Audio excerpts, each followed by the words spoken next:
Yo, what is going on, everybody? It's your boy Cooper back here with another video for you guys today.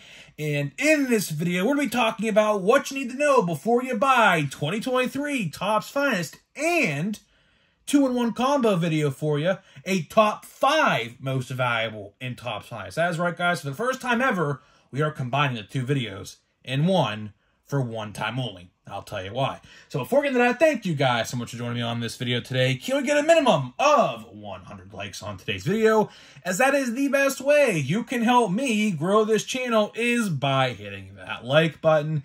And speaking of growing the channel, we're doing a giveaway. We're giving away hobby packs of Series 2. All you got to do to enter is be publicly subscribed, like this video, turn on the post notifications for all the content you see on the channel, and last but certainly not least, leave a comment in the comment section on who your all-star representative or representatives is on your favorite team. I will pick the winner once we hit 7,000 subscribers. So there is that. And one thing, if any of you guys, when Chrome comes out, find McCutchen parallels in Chrome and don't want them, I will buy them off you. Just keep your boy Grip and Rip in mind when you pull one if you don't want it. Because, yes, I'm going to try my hardest to put at least some of the set for the parallels together. There's so many parallels in Chrome this year, I don't think I'll be able to do them all. But I think I should be able to do at least the majority of them. At least 75% plus, maybe even a little bit more than that, hopefully. So we'll see when that time comes. And one last question for you guys. I need your opinion. Do you guys want a new style of video? And here's what I'm going to propose. So I go to a lot of retail stores over the course of the week. Would you guys like to see like one video a week where I compile all of the clips of a retail sports card hunt and put it into a video form? Or would you like to see them just as shorts? So I'll leave it up to you. Do you want to see a new style of video? Now, of course, it'll be like the same day every week. Like, let's say, for example, a Sunday or a Monday or something like that. So I'll leave that up to you.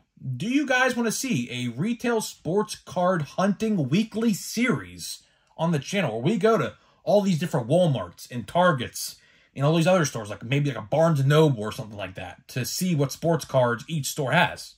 I'll leave that decision up to you guys. So let's see. If you guys want to see it, I'll do it. I'll gladly do it. I mean, I go to so many stores in a week, I could easily get a lot of footage really quickly. So it's no problem. And I know when the majority of them restock too, so it'll be a fresh shelf pretty much the majority of the time when I record the videos. So, yeah, so there's that. And let's get into the topic. Let's get into the topic at hand. Why are we doing a 2-in-1 combo? Well, to be honest with you, Finest really, like, the box in and of itself, of course, as you guys know, we highlight what the box configuration is. It really doesn't warrant a 20-minute video. And so I said, you know what? Let's just combine the two. I was going to do the top 5 most valuable tomorrow, but I was like, you know what? Let's combine the two just to do it 2-in-1 style. You know, I was going to make this video yesterday, but of course, yesterday we talked about Allen and Ginter. That is right, guys. Allen and Ginter, the set that comes out August 2nd. Why do I have a problem with that? Because there's Chrome on the 26th and Platinum Chrome on August 8th. And it's smack dab right in the middle between those two. And the title of the video is called They Set It Up for Failure. They set up Allen and Ginter for failure. They did, because no one's going to buy it. No one's going to buy it. As far as I'm concerned, that set is going to rot, and there's going to be clearance stickers on it in December or January of next year. Mark my words. But hey, who am I to say? That's just my opinion, but I'm sure a lot of you guys agree with that as well. So let's talk about Finest. So Finest comes out today at your hobby stores. If your hobby stores get in product on release day, this should be there today, if not already. So let's talk about the price. The average price I have been seeing online, anywhere from $213 to $230. So I'm going to average it out at about $220. So $220 for Topps Finest. That lines up with what it usually is. Usually it's around $2 to $230-ish. Sometimes, depending on the set, like maybe a Bowman's Best, that's essentially what this is, except for the Major League players. It's about $250 for that. But we're looking at $220 for this set now. With the loaded checklist, which we'll talk about here in a little bit, this could go up drastically very quickly because the autograph checklist is also very, very good. We'll talk about that in a little bit as well. So I could definitely see a world where this box actually probably goes up to at least $250 to maybe $260, maybe even $270 in a span of about 2 or 3 weeks. So let's talk about the configuration. So you get 2 mini boxes per master box. So some local card shops like to sell them individually sometimes. Like let's say if someone don't want to spend the $220, you could buy one of the 2 in that box. And of course, if you divide $220 divided by 2, that'll give you $110. So average, you're paying about $110 for a mini box because some local card stores I know will split them, some of them. Now, most of the boxes they will sell you'll have to buy both. But sometimes the local card shop owner will open a couple to sell them by one. So that's why I'm saying that, because I know some people out there comment all the time that they do this for these particular releases. So you'll be paying about an average of $210 for a mini box. So let's talk about what you get in one mini box. You get 6 packs in a box with 5 cards in a pack. That is 60 total cards for the combined. I want to step ahead of myself. In one mini box, it's 30 cards, but you combine the 2, you get 60. And you get 1 auto per mini box, which of course rounds out to 2 per box. And there's also a possibility that you can get a redemption card. So actually, sometimes what I see, you can get a 3rd autograph, but it's unlikely. So most of the time, like 90% of the time, that redemption will take place of an auto. But there's been some instances where I have seen a redemption thrown in there on top of the 2 autographs. So keep that in mind as well. So you get all of that for a total of $220. And I must note that the checklist size is 100 cards long. And there is a photo variation checklist. I believe that's 10 cards long. So in all actuality, the checklist is 110, but the base standard checklist itself is 100. So let's get my thoughts and opinions on Finest first before we go into the top 5 most valuable. Finest, not my cup of tea. It really hasn't been my cup of tea. I actually never bought a box of Finest in my life because typically, if I recall, this set for last year came out, I think, in November, or October, or maybe even December. I don't remember. But I remember last year for sure, it came out during a time where another release came out, and I said to myself, well, it's either one or the other. I gave myself a choice. It's either one or the other. So I don't remember what set it was around but it certainly didn't come out last year in June, because last year, if you guys were, I should say July, but it's hard to believe we're already in July. I forgot for a second we're already in July. Last year, the last summer, there was legitimately one set out, Series 2 last year, and we didn't see nothing else for at least a 2.5 month time period at last summer. So it definitely didn't come out last June or last July. I know that for a damn fact. But Finest, not my cup of tea. I understand why people do like this set. 2 autographs for $220. I mean, for today's standard, which honestly, it's pretty high for today's standard. But again, just a couple years ago, like in Chrome, for example, you're getting 2 autographs for $150. So time to change, and you just got to get used to it, I guess. So $220. I don't know how much this box was a couple years ago. I guarantee it wasn't $220. It was probably like, maybe, I don't know, $180, maybe. I don't know. I haven't bought Finest a day in my life, so I wouldn't know that answer. But if you want to buy it, go ahead. If you don't, it's okay to miss it. I, for one, am probably doing the approach of singles only for this release. And to answer everyone's question, no, unfortunately, McCutchen is not in Finest for me. So, yeah. Honestly, kind of happy about that because it saves my wallet, because now the next set I have to look forward to for that is, of course, Chrome, in which I also want to bring that up for a minute. If you want to save your money for Chrome, that's completely understandable. But you got to realize You know, hobby boxes for Chrome are $125, maybe $150 max. Hopefully no other than $150. But I feel like these hobby stores are going to overly price the set, which we did make a video about that just like 2 or 3 days ago. You know, some places are already starting to overprice Chrome. It's not even out yet. So I don't know. 2 autographs for $220, 60 total cards, and a 110 card checklist. You know, it could be better. I wish you could have got more cards. I think maybe 80 cards would have been suffice for this. 2 autographs. Can't go wrong with that. They're not going to give you nothing more over 2 in a box like this. So if you want to buy it, do it. If not, wait for Chrome. That's the best I could tell you. I will be waiting for Chrome, and I'm probably going to be taking the singles approach for this, as the Pirates do have a couple rookies. I think we have like 2 or 3 on the checklist, along with O'Neal Cruz. So that's probably what I'll be doing if I want to pick up the rookie cards for a decent price. But I'm not going to spend anything over like $5 per card on this. So that is that. Now let's get into the top 5 most valuable here. In this top 5 most valuable list will probably surprise you guys. It probably will surprise you guys. A lot of you guys probably think, you know, you have an idea of what top 5 are going to be. But I took a decent time and looked at the stats, and you know, these stats don't lie, numbers don't lie. So it's going to be interesting. It's definitely going to be interesting how we go about it, as I'm getting a phone call here of all times. Okay, well, there's that. So yeah, so let's talk about the top 5 most valuable. So we have 6 here, including an honorable mention, right? Honorable mention, we'll start with that. Of course, we'll work our way up to 1. Our honorable mention for this list is Jordan Walker. Yes, you're right, guys. Jordan Walker makes the honorable mention. And I contemplated on putting him at number 5. But I'll let you know why I didn't.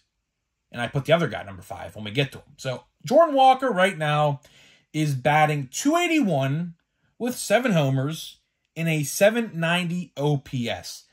And if I'm a Cardinals fan, which Cardinals fans, I know how you feel. I've been in the basement for a long time in the NL Central.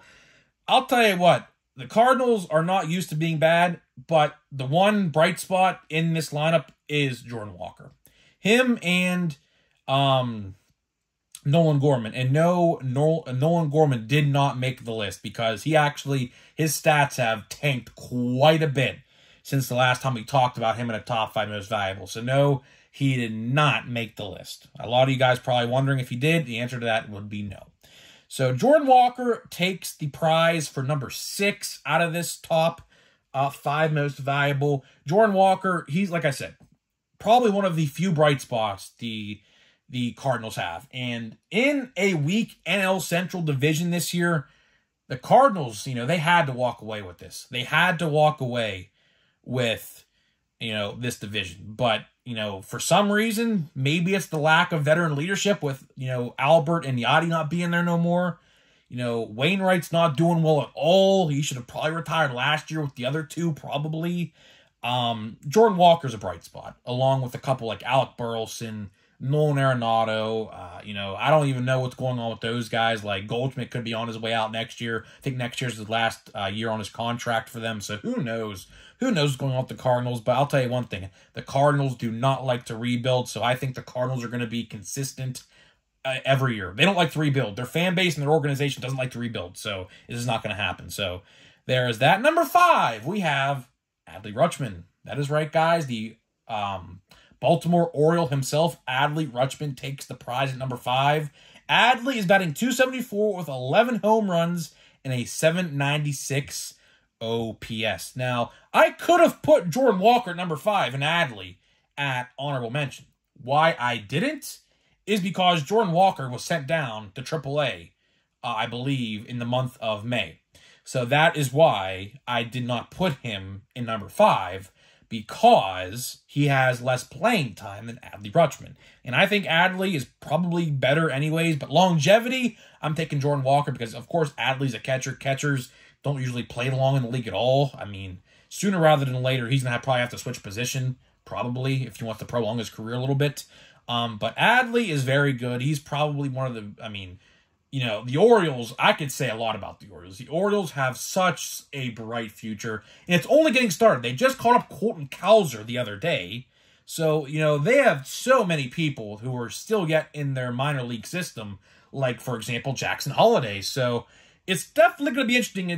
I'm definitely excited. I'm not an Orioles fan, but I'll tell you what, I will definitely tune into Orioles games. I do all the time already, just to see their young talent prospering, and it's a great thing to see. It's a really great thing to see. And Adley is, you know, of course, leading that way, along with Gunnar Henderson, who also didn't make this list, who could have, but his stats are a little weaker as well. I know he had a great June. He was the AL Rookie of the Month in June, but his stats are still kind of a little weak, so that's why he didn't make this list as well. Number 4, we have a Texas Ranger, Josh Jung. That is right, guys.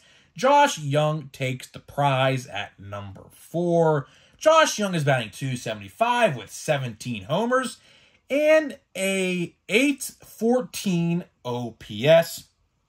Overall, very good all-star starter, Josh Jung. That is right. I believe he's an all-star starter. Pretty much all of the Rangers are. I think the majority of them are Rangers and Tampa Bay Rays. So that's pretty cool to see 2 young teams leading the way there.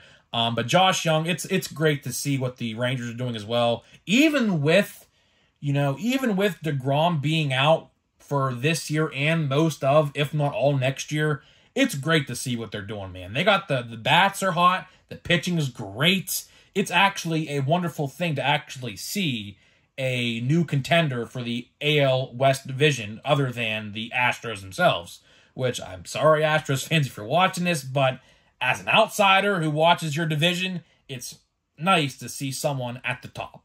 All right. And speaking of who else is at the top of a division, let's go to number 3. Number 3, we have another team who's red hot and a rookie on this team who is scorching hot. They're in my division. He's a Cincinnati Red. He is Spencer Steer. That is right, guys. Spencer Steer is number 3 on this list. I mean, as much as I don't like to see the Reds succeed, you can't deny it. You just can't deny it, right? They're just, you know, they called up their young guys. A lot of them are doing well. Ellie, Matt McLain, Jonathan India, Spencer Steer, Abbott, the pitcher. It's a great thing. It's a great thing. So, you know, it's always fun to see a nice team who is young and calls up their prospects to do well, as we have seen a theme here. We have seen a theme. The first couple guys on this list, you know, they're all leading their well, not except Adley, but Josh Jung and Spencer Steer are, you know, leading their way in their own divisions, and it's a great thing to see. So Spencer Steer is batting .287 with 14 home runs and an .870 OPS. You can't get much better than that. I'm actually surprised he's not an all-star. I believe he is not an all-star. I'm very genuinely surprised. Now, he could be a substitution, but those are all-star numbers. Those are definitely all-star numbers, and I'm actually genuinely shocked he's not an all-star. So, yeah, Spencer Steer, I've watched a lot of Reds games, of course, because they're in my division. I've watched quite a few of them.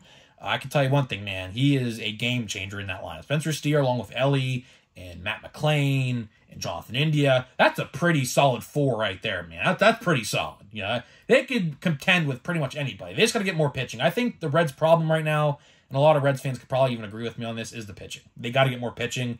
Deadline, trades, free agent signings in the offseason, they'll get it done. Because clearly the lineup is there, and the pitching will probably be there sooner rather than later.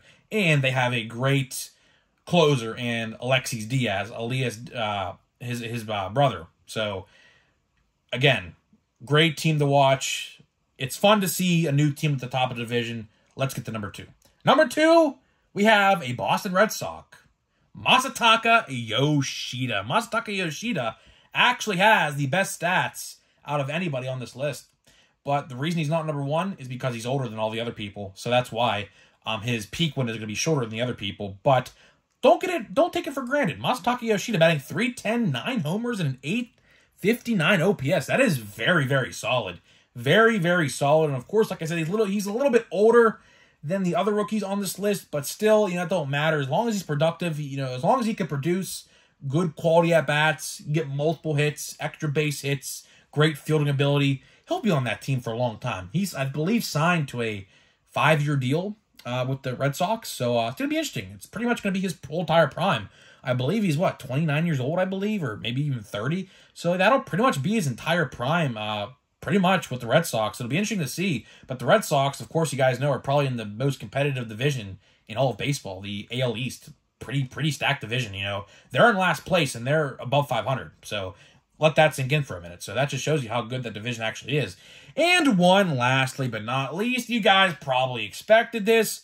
Corbin Carroll himself is an all-star. That is right, guys. Corbin Carroll, I believe, is an all-star. I said that. I didn't even mean to say that, but I think he's an all-star. I'm pretty sure he is. Corbin Carroll batting .292, 18 home runs and a .930 OPS. I haven't checked the full all-star rosters yet, but I'll tell you one thing. He is probably an all-star. Now, I'm just taking it off a limb, just guessing, but those are all-star numbers. Those are most certainly all-star numbers, and I would be shocked if he is not an all-star. He's their best player by far. Of course, each team gets one representative per team. I'd be shocked if it wasn't him.